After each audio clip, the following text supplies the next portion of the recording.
नमस्कार दोस्तों, स्वागत है आपका हिंदी नॉलेज शो में। तो दोस्तों, चीन ने भारत के खिलाफ मोर्चा खोल दिया है। यहां तक कि चीनी मीडिया इस समय भारत पर चढ़ी हुई है और चाहे चीनी सरकार हो, मीडिया हो, यहां तक कि चीनी कंपनियां हो, सब के सब भारत को धमकियां दे रहे हैं। और देखिए, चीन के पास धमकियां देने का ठोस कारण है, क्योंकि भारत ने चीन की सबसे कमजोर नस पकड़ ली है और चीन को डर यह लग रहा है कि कहीं भारत इस पूरे मामले को पकड़कर पूरा का पूरा एक केस ना तैयार कर दे उसके खिलाफ और उसे भी वहां ना पहुंचा दे जहां उसका दोस्त पाकिस्तान है, यानी कि एफएटीएफ की ग्रे लिस्ट में। और मैं आपसे रिक्वेस्ट करूंगा कि वीडियो अंत तक देखिएगा, क्योंकि बहुत पेचीदा मामला है, लेकिन बहुत ही सरल भाषा में आपको मैं समझाऊंगा। तो चलिए, बिना टाइम वेस्ट के वीडियो को शुरू करते हैं और इस पूरे मामले को बहुत ही बारीकी से समझते हैं। तो दोस्तों, हाल ही में एक ऐसी घटना घटी जिसने भारत को बहुत फायदा पहुंचाया है। भारत के हाथ में एक ऐसी सुनहरी चाबी आ चुकी है जिसे भारत चीन के खिलाफ जब चाहे इस्तेमाल कर सकता है। चीन को भारी नुकसान भी इससे पहुंचा सकता है और चीन की जो प्रतिष्ठा है उसे पूरी तरीके से मटिया मेट कर सकता है। और ये भारत के हाथ में एक बड़ा एडवांटेज है। लेकिन ये मामला है क्या? दरअसल हुआ कुछ ऐसा कि अब से कुछ हफ्ते पहले भारत की ईडी यानी कि इन्फोर्समेंट डायरेक्टरेट ने एक बड़ी कार्रवाई करी और चीन की कंपनी जो श्योमी है उसके करीबन 5500 करोड़ रुपए के एसेट सीज कर लिए और आरोप ये लगाया कि चीनी कंपनी श्योमी भारत से बाहर इलीगल तरीके से ये पैसे भेज रही थी, यानी कि मनी लॉन्ड्रिंग कर रही थी। ये ईडी का आरोप था। अब उसके बाद श्योमी ने शुरुआत में तो कहा कि वो भारत की ईडी के साथ मिलकर काम करने को तैयार है और जितनी भी इन्वेस्टिगेशन होगी उसमें श्योमी पूरा सहयोग करेगी। लेकिन 2 दिन बाद ही ये वादे से पलट गए। उल्टा इन्होंने ईडी पर आरोप ये लगा दिया कि इन्वेस्टिगेशन के दौरान ईडी ने श्योमी के अधिकारियों को धमकाया है, उनके साथ जबरदस्ती करने के आरोप भी लगाए थे। बाद में ईडी ने क्लियर किया कि ऐसा कुछ भी नहीं हुआ था। लेकिन इस पूरे छापेमारी से चीन पूरी तरीके से सनक गया है।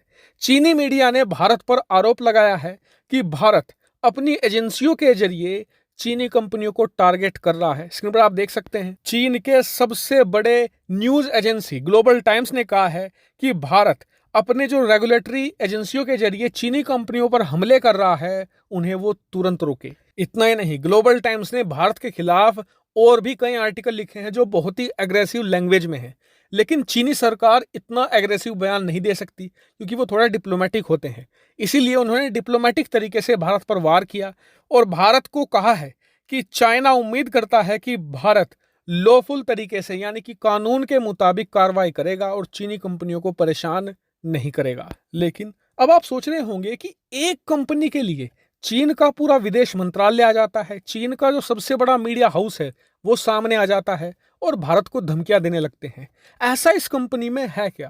भाई, श्योमी से बड़ी बड़ी कंपनियां मौजूद है चीन में, लेकिन श्योमी के लिए ही पूरा चीनी प्रशासन और पूरा इनका जो मीडिया समूह है वो मैदान में भारत के खिलाफ उतर आता है। ऐसा है क्या?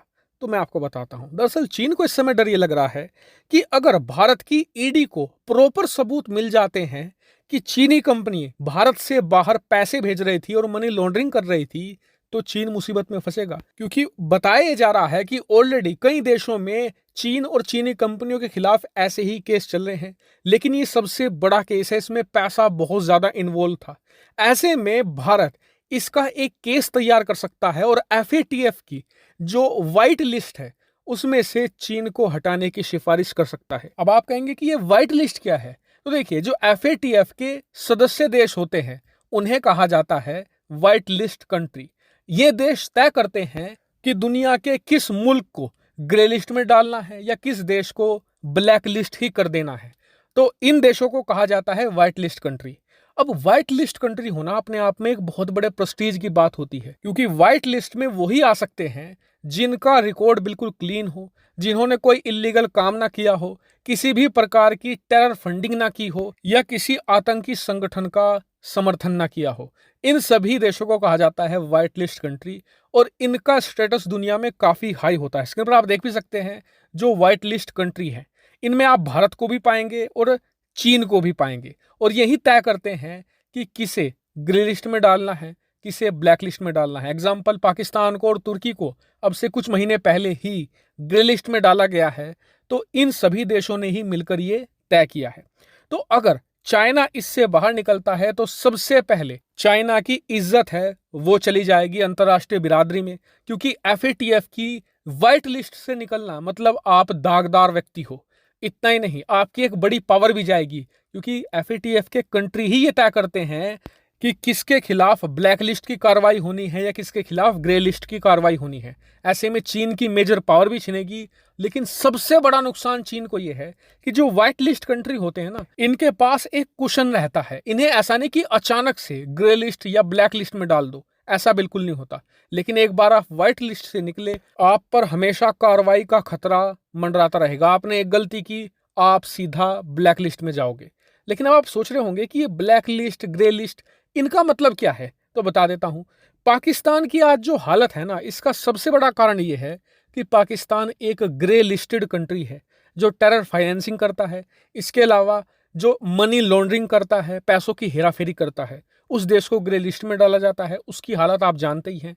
तुर्की को भी हाल ही में डाला गया है। आप 6 महीने, साल भर बाद तुर्की की हालत देख लीजिएगा। इतना ही नहीं, जो ब्लैक लिस्ट कंट्री होते हैं उनकी हालत हद से खराब होती है। उदाहरण के लिए उत्तर कोरिया और वेनेजुएला। तो यानी कि ग्रे लिस्ट और ब्लैक लिस्ट की कार्रवाई बहुत भयानक होती है किसी भी देश के लिए। और इससे आप समझ गए होंगे कि चीनी सरकार और चीन की मीडिया क्यों बिलबिला उठी है, क्योंकि उन्हें पता है कि भारत ने एक ऐसे क्राइम के तहत उनकी कंपनी के खिलाफ कार्रवाई करी है जिससे कि वो एफएटीएफ की ग्रे लिस्ट में भी जा सकते हैं। हालांकि इस पूरे मामले पर आपका क्या मानना है, कमेंट करके जरूर बताएगा। फिलहाल इस वीडियो में इतना ही। Thank you very much for watching video.